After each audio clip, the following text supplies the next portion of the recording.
ایک جانب تو یہ بڑی خوشی کی بات ہے کہ علماء کرام اپنی ذمہ داریوں اور اپنے منصبی فرائض کے حوالے سے ایک دوسرے کی باتیں سننے کے لیے جمع ہوتے ہیں،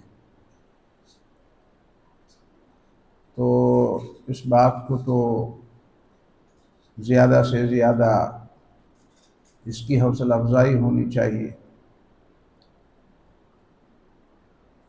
دوسری طرف ہماری جو مشکل ہے وہ یہ ہے کہ جس طرح ہمارے ملک کی فضا ہے، سطحی قسم کی باتیں لوگوں کو پسند ہوتی ہیں، وقتی طور پر جو متاثر کن یا مؤثر کن چیزیں ہوتی ہیں وہ لوگوں کو پسند ہوتی ہیں، اور دیرپا اثرات والی باتیں لوگوں کو پسند نہیں ہوتی۔ اور یہ بیماری اہل علم کے ماحول کے اندر بھی کافی سرایت کر چکی ہے۔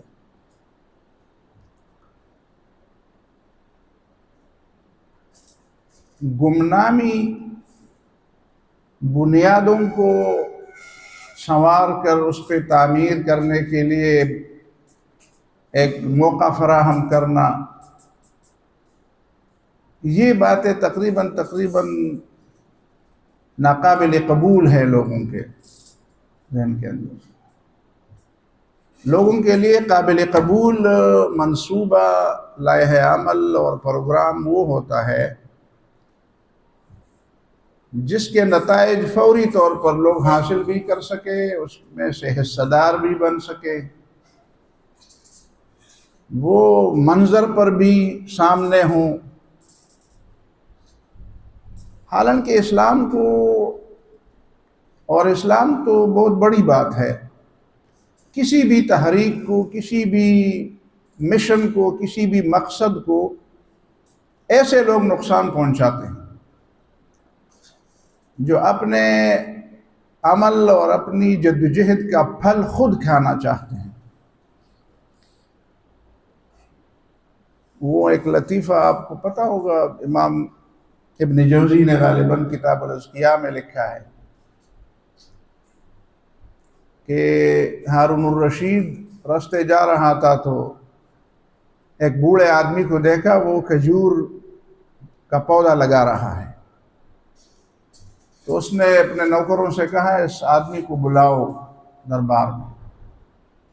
دربار میں جب بلایا تو اس نے اس سے پوچھا تم بوڑھے آدمی ہو 80 سالہ، اور تمہیں پتہ ہے کہ کھجور کا درخت جو ہے وہ 50 سال بعد پھل دیتا ہے، اب اس کو بو کر اور اس پودے کو لگا کر تم کیا حاصل کرنا چاہتے ہو؟ تمہیں نہیں پتا کہ تم بوڑھے ہو، 50 سال بعد تو تم نہیں ہوگے۔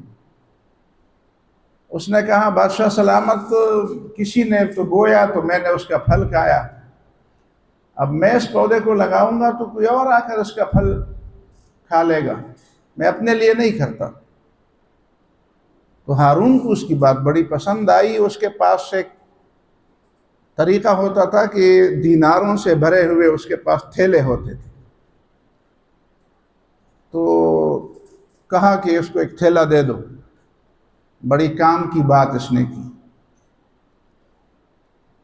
تو بوڑھے کو جب تھیلا مل گیا تو بوڑھے نے کہا حضرت بادشاہ سلامت میں ایک بات اور کہہ دوں؟ اس نے کہا کہہ دو۔ کہتے بادشاہ سلامت آپ نے تو کہا تھا کہ کھجور کا پودا جو ہے وہ 50 سال بعد پھل دیتا ہے، اور میرے پودے نے تو ابھی پھل دے دیا، فوراً نقد پھل دے دیا۔ تو ہارون نے کہا تو بڑا زبردست آدمی، کہتے ایک تھیلا اور دے دو، تو ایک تھیلا اور دے دیا۔ دوسرا تھیلا لینے کے بعد اس نے کہا بادشاہ سلامت اگر اجازت ہو میں ایک چھوٹی سی بات کہہ دوں؟ کہہ دے۔ کہتے بادشاہ سلامت دوسرے لوگوں کے پودے سال میں 1 دفعہ پھل دیتے ہیں، میرے پودے نے تو سال میں 2 دفعہ پھل دے دیا۔ اس نے کہا ایک تھیلا اور دے دو۔ تو جو خزانچی تھا اس نے بادشاہ سے کہا آپ کے ساتھ کوئی ضروری کام ہے، بہت اہم بات ہے، میں لوگوں کے سامنے نہیں کہنا چاہتا۔ تو بادشاہ کو اٹھنا پڑا۔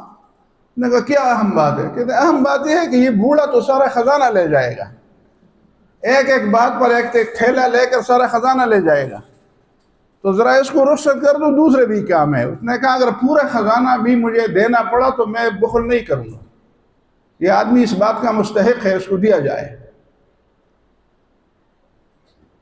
تو میں سمجھتا ہوں کہ ٹھیک ہے، ہمارے پاس بھی تھیلے نہیں ہے اور نہ کسی اور کے پاس تھیلے ہیں، تھیلے جن کے پاس ہے وہ تو دوسرے طریقے سے لوگوں کو دیتے ہیں۔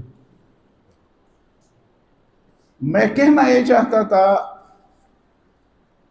کہ ایسے لوگ کسی بھی فکر کے لیے، کسی بھی بلند مقصد کے لیے سخت قسم کے مضر ہوتے ہیں، ان کی جڑوں کے دشمن ہوتے ہیں۔ یہ آپ میں سے جو لوگ مجھے پہلے سے جانتے ہیں ان کے لیے تو خیر ایسی بات کی ضرورت نہیں ہے کہ میں دوبارہ کہہ دوں کہ چمن میں تلخ نوائی میری گوارا کر۔ لیکن بہرحال پہلے میں نے جو آیت پڑھی ہے اس آیت کے حدود میں میں رہوں گا۔ قولوا قولا سدیدا، کسی کو برا لگے تو برداشت کر لیں، ہم برداشت کر رہے ہیں تو دوسرے لوگ بھی برداشت کریں۔ یہ تو ایسے تمہیدی بات ہوئی۔